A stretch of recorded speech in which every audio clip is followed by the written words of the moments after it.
নমস্কার, কেমন আছেন সবাই? সুপ্রিয়ার ঘর কন্যা একটা ভিডিওতে সবাইকে স্বাগত।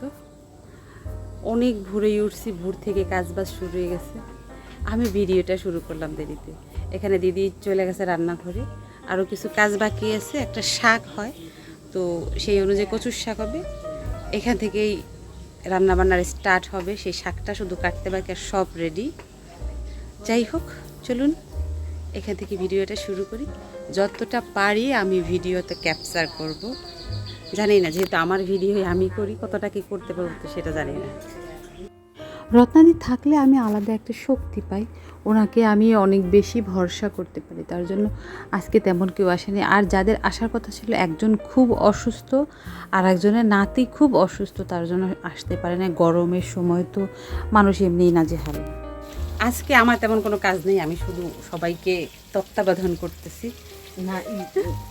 আর এখানে দিদি তো হয়ে গেছে, হ্যাঁ, 1 কেজি। আচ্ছা, ঠিক আছে। দিদি এখন লাবড়ারি ফোড়ন নিতেছে। যতটা যেটা সিদ্ধ করার হালকা একটু ভাপিয়ে নেওয়ার সেটা তো নিছেই, বাকিটা ভেজে ভেজে করতেছে। আলু পটলের রসা হবে, আর কি হয় দেখা যাক। আমার তেমন কোনো কাজ নেই, কিন্তু আমি যেদিকে না তাকাই সেদিকেই না কাজটা না হয় না। দিদি এখানে শুধুমাত্র চুলার পাশে বসে উনি কাজ করতে, আর বাকি সব কিছু কিন্তু আমাকে করতেছি। এখানে ঘরে ওই পাশে মাও তো একা একা সেভাবে কিছু করতে পারে না। আমি মাঝে মাঝে একটু ক্যামেরাটা ধরে ভিডিও করতেছি, এই আর কি। এখানে এখন লাবড়ার আয়োজন হইতেছে, আর তার পাশাপাশি সয়াবিনের সব প্রস্তুতি হয়ে গেছে। নিরামিষ আইটেম হবে বিধায় আমাদের যত ঠাকুর ভোগ হয় সবগুলো কি নিরামিষ আইটেম হয়, তার জন্য আজকে সব নিরামিষের আয়োজন। আমি সব রেসিপি পাই টু পাই শেয়ার করতে পারলাম না। আমার না এই যত কিছু আছে তার মধ্যে শুক্তো ডালটা বেশি ভালো লাগে। এটা উচ্ছে দিয়ে মটর ডাল রান্না করা হয়, এটা দারুণ লাগে। এখানে সকালবেলা বাল্যভোগ দেওয়া হয়ে গেছে। আমার আবার রত্নাদিকে এদিকে দেখতে হইতেছে, ওই পাশে কচুর শাক কাটতেছে, সেগুলো দেখতে হইতেছে। মায়ের ওইখানে দেখতে হইতেছে, আবার গেস্ট আসা শুরু হয়ে গেছে, তাদের বসার ব্যবস্থা করতেছি। মাঝখানে যে রুমটা আছে সেই রুমে বসার আয়োজন করা হয়েছে। এই তো ম্যাক্সিমাম রান্না শেষ হয়ে গেছে। আমার টার্গেট 11টার মধ্যে সব কাজ সেরে ফেলবো। সকালে ঠাকুরের যে বাল্যভোগ দেওয়া সেটা তো দেওয়া হয়ে গেছে। আর সব থেকে বড় ব্যাপার হলো, যমুনা কালকে আসছে, ওরে আজকে বড় কাজে লাগাই দিছে। সকালে কচু শাক কাটছে, এখন কচু শাক সিদ্ধ করতে বসছে বাহিরের চুলায়।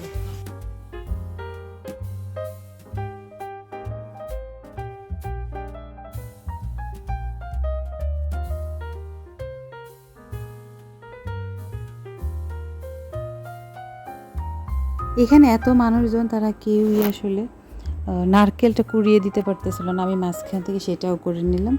আর রান্না অলমোস্ট একেবারে শেষের দিকে বললেই ভালো হয়। এখানে সব কিছু গুছিয়ে রাখা হয়েছে।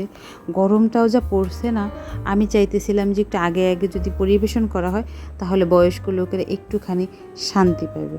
ঠাকুরে দেওয়ার জন্য এখানে আয়োজন করা হয়েছে 5 প্রকারের ভাজি, কচুর শাক, শুক্তোর ডাল, সয়াবিনের তরকারি, লাবড়া, চাটনি, মুগ ডাল।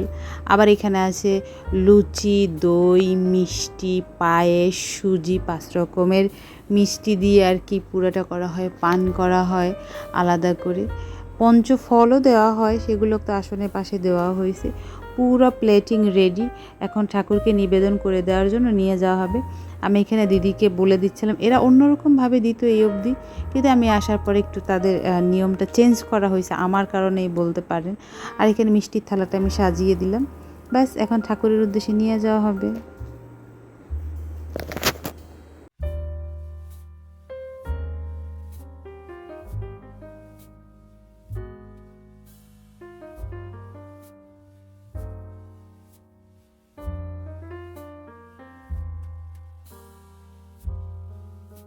জানেন, এই অনুষ্ঠানগুলো হলে একটা এসে ভালো হয় কি, আমরা তো সবাই সবার বাড়িতে যেতে পারি না, ব্যস্ত লাইফ যেহেতু। এই অনুষ্ঠানের মাধ্যমে একে অন্যের সবার সাথে দেখা হয়। এই হচ্ছে আমার শ্বশুর, এনার উদ্দেশ্যেই আজকের যত সব আয়োজন। আমি সকাল থেকে কিছুই খাইনি। ঠাকুরকে নিবেদন করার পর আমি এখন একটু জল বা শরবত না খেলে পারবো না, শরীর এনার্জি একেবারে লো হয়ে গেছে। আমার শ্বশুরের সাথে কিন্তু আমার খুব কম দিনই দেখা হয়েছে। যাই হোক, অনেক যুদ্ধের পর রান্নাবান্না সব শেষ। এদিকে ঠাকুরে ভোগ দিয়ে দিয়েছে, মানুষজন চলে আসছে, গান হইতেছে। আমি যে এখন একটু ফ্রেশ হব, হ্যাভি টায়ার্ড আমি। আমি এসে আমার আগে ওষুধ খাবো, ওষুধ খাই নাই সকাল থেকে, এটা হলো সব থেকে বড় রিস্ক হয়ে যেতেছে। জল খাচ্ছি প্রচুর পরিমাণে গরমের জন্য। এখানে ম্যাক্সিমাম যারা আছেন তারা আমার শ্বশুরের পরিচিত কাছের লোক, শুভাকাঙ্ক্ষী। আমার শ্বশুর যেহেতু একজন স্কুল টিচার ছিলেন, তার জন্য ওনার পরিচিত মাধ্যম অনেক বেশি। এখানে সবই ওনার কাছের লোকজন আসছে, ওনাকে প্রত্যেকে অনেক বেশি ভালোবাসতো। আমার শ্বশুরের সাথে আমার খুবই কম সময় হয়েছে দেখা, তারপরও যতটা সময় ছিলাম আমরা একসাথে, খুবই ভালো মানুষ ছিলেন উনি।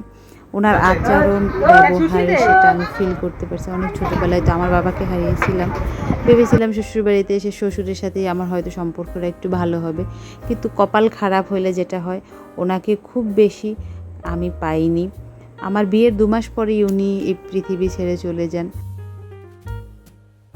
এখন পর আবার কথা হইতেছে মাঝখানে সব লোকজনের যখন খাওয়া হয়ে গেছে অনেক আগে, যেহেতু পরিবেশনটা শুরু হয়েছে একটু আগে থেকে, তার জন্যই সন্ধ্যার আগেই সব খাওয়া দাওয়া হয়ে গেছে।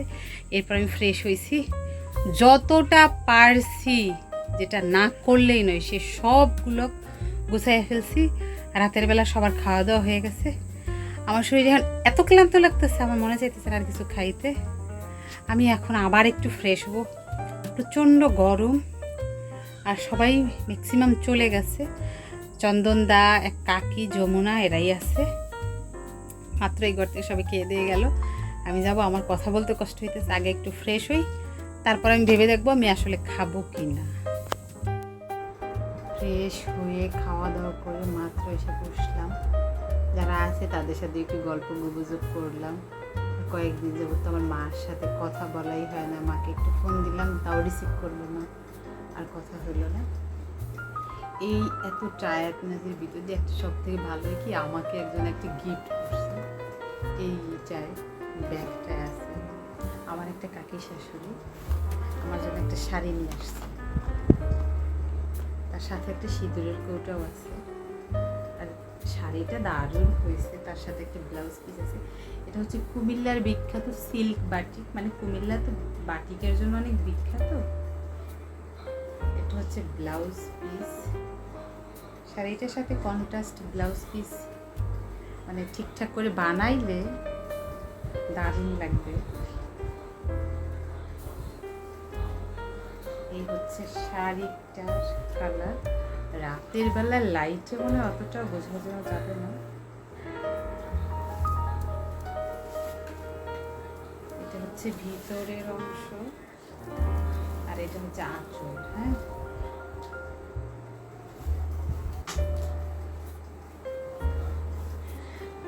আজকেই পরে নিচ্ছি, আগামীকাল তো আবার সোমবার হয়ে যাবে, সোমবার নতুন কাপড় পরতে হয় না।